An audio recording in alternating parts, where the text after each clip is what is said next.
Vaquejada, desculpa. Coisa boa mesmo, vaquejada é demais, eu gosto também da vaquejada. Vaquejada faz parte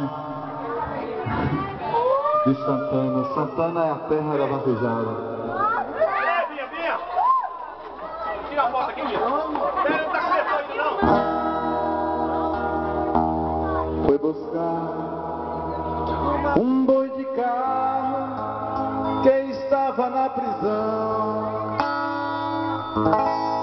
pra levar pro matador a pedido de um patrão.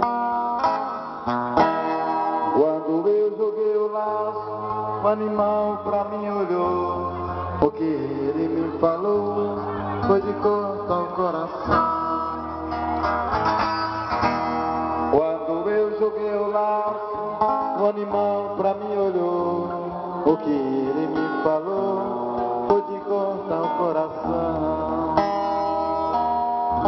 Me disse assim: portador, destino triste é o meu.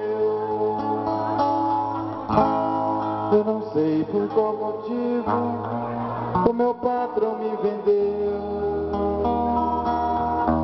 Eu ajudei a tanta gente, fui escravo do roçado. Depois de velho e cansado, ninguém me agradeceu. Eu ajudei a tanta gente, fui escravo do roçado. Depois de velho e cansado, ninguém me agradeceu. Ao lado do boi vapor, o meu primeiro passeio,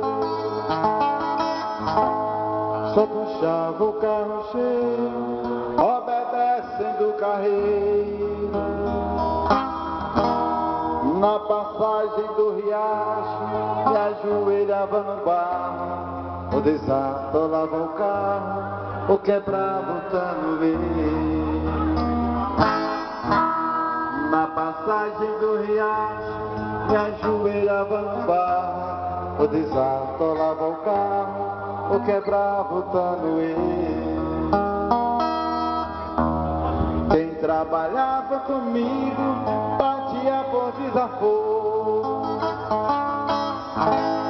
cortava meu corpo inteiro com um chicote de couro.